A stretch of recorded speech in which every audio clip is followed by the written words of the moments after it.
It's 6:14 p.m. You have been both of them all day, the patient one and the firm one.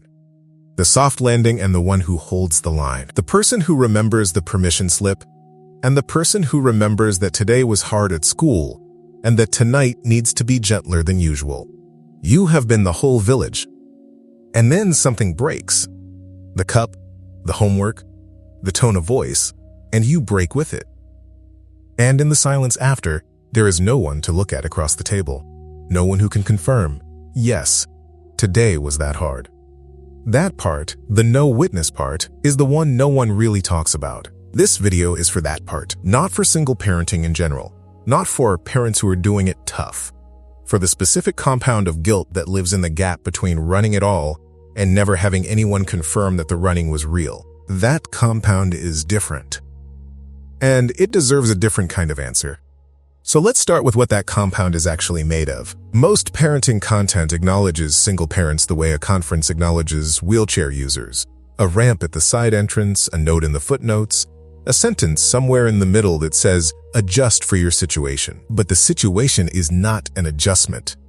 It is a structurally different situation, and the guilt that comes with it is not the same guilt, with fewer resources. It is a different compound entirely. Here is what that compound is made of. When two parents are in a household, even two parents who are exhausted, even two parents who are not particularly aligned, there is a biological transfer happening that most people never think to name. When one parent's nervous system spikes, the other parent's regulated nervous system acts as an ambient dampener. Not through conversation, not through conscious support, through physical proximity and co-regulation. The same mechanism that allows a calm adult to bring a dysregulated child down just by being steady in the room. That transfer is real. It is measurable. It is biological. And in a one-parent household, it does not exist. This is not a resource problem. It is not about having more help, more time, more patience. It is about a nervous system running a load that was not architected for one person. And when that nervous system hits threshold, when you break with the cup, when the voice comes out wrong, when you hear yourself saying the thing you promised you wouldn't say, the guilt that follows is not just guilt about the moment. It is guilt with a second layer, a layer that partnered parents almost never have to carry. And that second layer works like this. Something happens. You react in a way you didn't want to, and the first layer of guilt arrives, the familiar one, the one every parent knows. I lost it. I didn't want to lose it. I lost it anyway. But then, underneath that, comes a second thought. It's usually quieter. Most people don't say it out loud because saying it out loud sounds like blaming the child for existing. The thought is something like, if there were two of us, this would be easier. If there were someone else here, I wouldn't have to be everything. If there were a partner to hand them to for 8 minutes, just 8 minutes, I could have regulated before it got to this. And then, almost immediately, the shame arrives. Because thinking that feels like wishing your child had a different life. Like resenting them for needing you, like admitting that your love is not quite enough to compensate for what isn't there. So the thought gets swallowed, and it doesn't go away, it just goes underground and adds weight to the guilt that was already there. This is what gets called the double attribution loop. And here is the thing about that thought, the one that gets swallowed. It is not selfishness. It is not resentment of your child. It is an accurate neurological observation about how human nervous systems work under sustained load without co-regulation. Research on co-regulation consistently shows that the presence of a regulated nervous system in close proximity measurably affects the regulation capacity of a dysregulated one. This is not a metaphor. This is not about emotional support or feeling understood. This is about the biological architecture of how human nervous systems stabilize. When you think this would be easier with someone else here, you are not being weak. You are not failing your child. You are accurately reading what your body is doing and what it is missing. That thought is not the problem. The shame about the thought is what turns it into a loop, and understanding that loop brings us to why the regulation gap is wider in single-parent households, and why that matters more than most parenting content ever acknowledges. There is a concept in nervous system science called the window of tolerance. It is the range inside which your prefrontal cortex stays online, the part of you that holds everything you know, everything you intend, everything you have learned about how you want to parent. Inside the window, you can respond. Outside the window, you can only react. And the width of that window is not fixed. It narrows. It narrows when you are sleep deprived. It narrows under sustained stress. It narrows when you are carrying an emotional load that has never been witnessed or confirmed or set down, even briefly. For single parents, that last one is not occasional.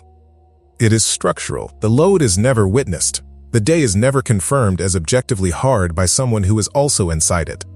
The emotional weight does not get distributed. It accumulates. And what it means for the gap between the parent you know how to be and the parent who shows up at 6:14 p.m. is that the gap is not the same size as the one most parenting content is designed for. The gap is wider, not because you are less committed, not because you love less, not because you haven't tried hard enough or learned enough or wanted it enough, because your window of tolerance is being narrowed by a sustained load that a two-person system distributes and a one-person system absorbs alone. This is the thing that most parenting content never quite says to you directly. You are not failing at regulation. You are succeeding at something regulation was not designed for. The guilt that says otherwise, the guilt that takes the 6 p.m. moment and files it under "I am not enough," is working from incomplete information. It is not accounting for the load. It is not accounting for the missing co-regulator. It is not accounting for the fact that your nervous system is doing what any nervous system would do under the conditions yours is actually in. Your nervous system is not broken. It is overwhelmed. And those are not the same thing. If what this video is naming feels true, and you're sitting here thinking, yes, but I still have to walk back in there tonight, there is something in the description built specifically for the one-person operating system, not a course, not a framework that requires calm first. 5 specific things to say and do in the hardest hour of the day, designed for a parent who has nothing left and still has to show up. It's called the 6 p.m. Survival Kit. The link is in the description and the pinned comment. Now, understanding this reality doesn't change the fact that you're still alone at 6 p.m. That part is real. The structural reality of the one-parent household does not dissolve because you can name the mechanism. But here is what it changes. It changes where the guilt points. When the moment breaks, when the reaction comes, the guilt no longer has to land on, "I am not capable of being the parent I want to be." It can land, instead, on something accurate. My window was narrowed. My system was overwhelmed. This is what happens when a one-person system hits its ceiling. This is not what I am. This is what happened. That is not a small shift. That is the difference between evidence of identity and information about a biological state. And biological states can be worked with, not fixed overnight, not solved by trying harder, but worked with, specifically, using tools built for the actual situation. The first thing that helps is what might be called a threshold marker, a single phrase that functions as an early warning system, something you can say internally before the window closes completely. Not "calm down," not "be the parent you want to be." Something shorter and more specific, something like "my system is at the ceiling," or "this is the load talking, not me." It does not fix the moment, but it creates a half-second of observation between the activation and the reaction. And that half-second is where the interruption begins. The second thing that helps is what gets called a micro-witness practice. Because the no-witness problem is structural, not something that gets solved by having a partner, some single parents have found value in a very brief end-of-day practice. 30 seconds of naming what was actually hard today. Not journaling, not processing, just naming it, out loud or in writing, the way a partner might confirm it if one were there. This does not replace the missing co-regulation, but it partially addresses the accumulation problem, the unwitnessed load that narrows the window over days before it breaks in a single moment. The third thing, and this one is the one that tends to land hardest for this specific audience, is permission to calibrate the repair to what you actually have available. Repair does not require a long conversation. It does not require being fully regulated first. It does not require saying the perfect thing. For a parent running the whole system alone, repair can be going back in, sitting on the edge of the bed, saying, "That wasn't what I wanted. I love you. I'm still here." That is enough. Not perfect, not healed, enough. If you want something concrete for tonight, not a framework, not a commitment, but 5 specific things calibrated to the moment when you have nothing left, the link in the description and the pinned comment will take you directly there. What's the part of single parenting that no general parenting content has ever quite named for you? The thing you've been carrying that doesn't seem to exist in anyone else's version of this. You came into this carrying something specific. Not just the guilt that every parent carries, the compound version, the one with the second layer, the one that includes the weight of the missing witness, the one that has never quite fit inside the parenting content that wasn't built for you. Here is what you are allowed to put down now. Not all of it. This part, the part that says the gap between who you want to be and who shows up at 6 p.m. is evidence of who you are.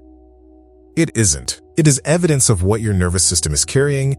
It is evidence of a load that was never designed for one person to hold alone. It is evidence that you have been the whole village for longer than a nervous system can sustain without cost.